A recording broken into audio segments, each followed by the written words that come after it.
ሰላም ጤና ይስጥልን። ይህ በጉለሌ ክፍለ ከተማ ኮሙኒኬሽን ጽፈት ቤት እየተዘጋጀ የሚቀርብላችሁ ሳምንታዊ አበይት ዜናዎች ናቸው። ከዜናዎቹ ጋር ዘመኑ ይሳነው ነኝ። አብራችሁ በጉለሌ ክፍለ ከተማ አስተዳደር ሰብአዊ ድጋፍ በራስ አቅም በሚል መሪ ቃል መናና ጥገኝነትን በዘላቂነት ማስቀረት በሚቻልበት ሁኔታ ላይ አስሩም ወረዳዎች ከተውጣጡ የህብረተሰብ ክፍሎች ጋር ውይይት ተካሄደ።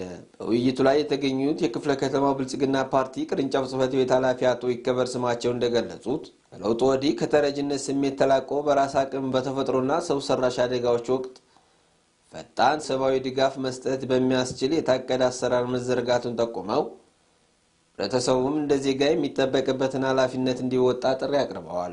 የክፍለ ከተማው ምክትል ዋና ስራ አስፈጻሚና የሥራና ክህሎት ጽፈት ቤት ኃላፊ አቶ ሰለሞን ታደሰና የፖለቲካ ዘርፍ ኃላፊው ወይዘሮ ገነት ዋጋሪ በበኩላቸው ተረጅነትን ለማስቀረት የህብረተሰቡ አስተሳሰብ ወደ ምርታማነት መሸጋገር እንዳለበት አብራርተዋል። ኃላፊዎቹ አክለውም አደጋውን ቀድሞ ከመከላከል ባለፈ ከቁጥጥር ውጭ የሆኑ አደጋዎች ሲከሰቱ የከፋ ሰብአዊ ቀውስ ሳያስከትሉ በራስ አቅም ፈጣን ምላሽ መስጠት የሚያስችል አቅም መገንባት እንደሚያስፈልግ አስገንዝበዋል። የክፍለ ከተማው ብልጽግና ፓርቲ ቅርንጫፍ ጽፈት ቤት የአደረጃጀት ዘርፍ ኃላፊ አቶ ሽመልስ ጎደይ በበኩላቸው ተፈጥሯዊና ሰው ሰራሽ አደጋዎችን በራስ አቅም ለመቋቋምና ለተጋላጭ ወገኖች ድጋፍ ለማድረግ ገበያን ለማረጋጋት ትኩረት ተሰጥቶ እየተሰራ መሆኑን ገልጸዋል። የውይይቱ ተሳታፊዎችም ሀገራዊ ደረጃ የተሰጠውን ተረጅነትን የማስወገድና ሰብአዊ ድጋፍን በራስ አቅም የማቅረብ እንቅስቃሴ አበረታተው ለተግባራዊነቱ የድርሻቸውን ኃላፊነት ለመወጣት ዝግጁ መሆናቸውን ተናግረዋል። በጉለሌ ክፍለ ከተማ የወጣቶችና ሴቶች ተጠቃሚነት የሚያረጋግጡ ፕሮጀክቶች ሆኑ። በጉለሌ ክፍለ ከተማ አስተዳደር በ2018 በጀት ዓመት ከተከናወኑ ሰው ተኮር ፕሮጀክቶች መካከል የወጣትና ሴቶችን ፍትሃዊ ተጠቃሚነት የሚያረጋግጡ በትምህርት ጥራትና ተደራሽነት፣ በጤና ተቋማት ግንባታ እንዲሁም የሥራ ዕድል ፈጠራ ላይ ትኩረት አድርጎ ሲሰራ የቆየ ሲሆን የተከናወኑት ፕሮጀክቶችም የህብረተሰቡን ተጠቃሚነት ማረጋገጥ ችለዋል። ከፕሮጀክቶቹ መካከልም በወረዳ 8 ልዩ ስሙ ጉድ ሰመሬታ ሳይት ተብሎ በሚጠራው አካባቢ የተገነባው ባለጂ +4 ህንጻ የመስሪያ ቦታና የህፃናት ማቆያ ወይም ዴኬር ይገኙበታል። በአጭር ጊዜ ውስጥ ተጠናቆ ለአገልግሎት ክፍት የሆነው ይህ ዘመናዊ ህንጻ ለበርካታ ሴቶችና ወጣቶች በተለያዩ የሥራ ዘርፎች የሥራ ዕድል ይፈጥራል ተብሎ ይጠበቃል። ክፍለ ከተማው በበጀት ዓመቱ የጀመራቸውን መሰል ሰው ተኮርና ልማታዊ ፕሮጀክቶች በተመሳሳይ ጥራትና ፍጥነት አጠናክሮ እንደሚቀጥልም ተገልጿል። በጉለሌ ክፍለ ከተማ በሰው መንገድ ወንጀል መከላከል አዋጅ ዙሪያ የአደባባይ የንቃት ህግ ትምህርት ተሰጠ። በጉለሌ ክፍለ ከተማ ፍትህ ጽፈት ቤት በሰው መንገድና ሰውን በህገወጥ መንገድ ድንበር ማሻገር ወንጀል ላይ ወንጀልን ለመከላከልና ለመቆጣጠር በወጣው አዋጅ ቁጥር 1178/2012 ላይ ያተኮረ የአደባባይ የንቃት ህግ ግንዛቤ ፈጠራ ትምህርት ተሰጥቷል። በክፍለ ከተማው ከፍተኛ የሰው እንቅስቃሴ በሚበዛባቸው አደባባዮች በተካሄደው በዚህ መርሃ ግብር ህገወጥ የሰው ዝውውርና ወደ ውጭ ሀገር መላክ በዜጎች አካል ህይወትና ደህንነት ላይ እያደረሰ ያለው ከፍተኛ የሰብአዊ መብት ጥሰትና ጉዳት ተብራርቷል። የአደባባይ ንቃት ህግ ትምህርት ያገኙ ነዋሪዎችና መንገደኞች በበኩላቸው በጉዞ አጋጣሚ ያገኙት ትምህርት ለአስተሳሰብ ለውጥ ትልቅ አስተዋጽኦ እንዳለው ገልጸዋል። ጥቆማ መስጠት የሚፈልጉ ዜጎች በነፃ የስልክ መስመር 6073 በመደወል መረጃ እንዲሰጡ ጥሪ ቀርቧል።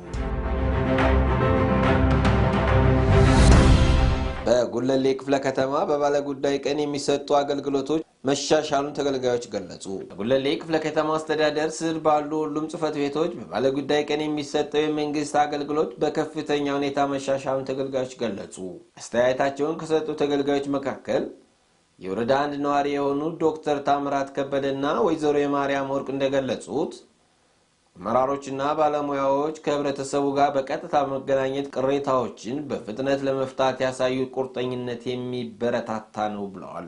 አክለውም ቀደም ሲል ይደርስ የነበረው እንግልት መኖሩን ቀርቶ የተሻለና ቀልጣፋ አስተናጋጅነት ማግኘታቸውን በመጥቀስ የተጀመረው በጎ አሰራር ተጠናክሮ እንዲቀጥል ጠይቀዋል።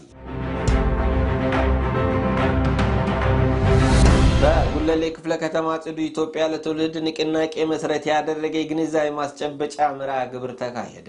በክፍለ ከተማው አስተዳደር ጽዱ ኢትዮጵያ ለትውልድ በሚል መሪ ቃል የሰራተኞችን ግንዛቤ የሚያስጨብጥና ምቹ ተቋም አካባቢ ለመፍጠር ያለመ የጽዳት ንቅናቄ መርሃ ግብር ተካሂዷል።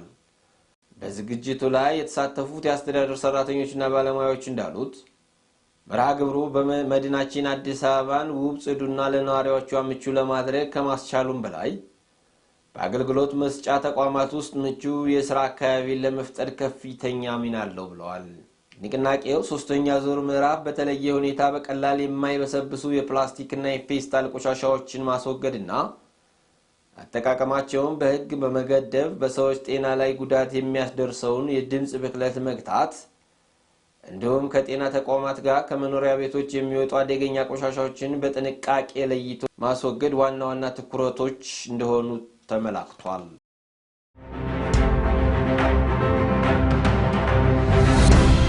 በጉለሌ ክፍለ ከተማ አስተዳደር ወረዳ 1 ሽሮ ሜዳ አካባቢ ፊድሪ ሞሰብ አገልግሎት የተለያዩ የመንግስት አገልግሎቶችን ለዜጎች በቅርበት ሰጥቷል። የህዝብ አገልግሎት ተደራሽነትን ለማስፋት በሚደረገው ጥረት አካል የሆነው ይህ እንቅስቃሴ ነዋሪዎች የሚፈልጓቸውን አገልግሎቶች ባሉበት አካባቢ በቅርበትና በቀላል መንገድ ማግኘት እንዲችሉ ታስቦ የተከናወነ መሆኑ ተገልጿል። በኢፊድሪ ሞሰብ አገልግሎት አስተባባሪነት በወረዳ 1 ሽሮ ሜዳ አካባቢ ከነሐሴ 5 እስከ ነሐሴ 6 ቀን 2018 ዓ.ም ድረስ የተሰጠ ሲሆን አገልግሎቱ በእነዚህ ቀናት ከጧቱ 2 ሰዓት ተኩል እስከ 11 ሰዓት ድረስ ለተገልጋዮች ክፍት ሆኖ የቆየ በመሆኑ ነዋሪዎች በተጠቀሱ የሥራ ሰዓት ተገኝተው አስፈላጊውን አገልግሎት ሲያገኙ ቆይተዋል። ከሰጡ ዋና ዋና አገልግሎቶች መካከል ገቢዎች ሚኒስቴር የኢሚግሬሽንና ዜግነት አገልግሎት፣ የሰነዶች ማረጋገጫና ምዝገባ አገልግሎት፣ የትምህርትና ስልጠና ባለስልጣን፣ የፋይዳ ወይም ብሔራዊ መታወቂያ እንዲሁም የሁሉም አገልግሎቶች ይገኙበታል። የአካባቢው ነዋሪዎችም ይህን ምቹ አጋጣሚ በመጠቀም የሚፈልጓቸውን የተለያዩ የመንግስት አገልግሎቶች በቅርበት ሲያገኙ መቆየታቸው ተመላክቷል።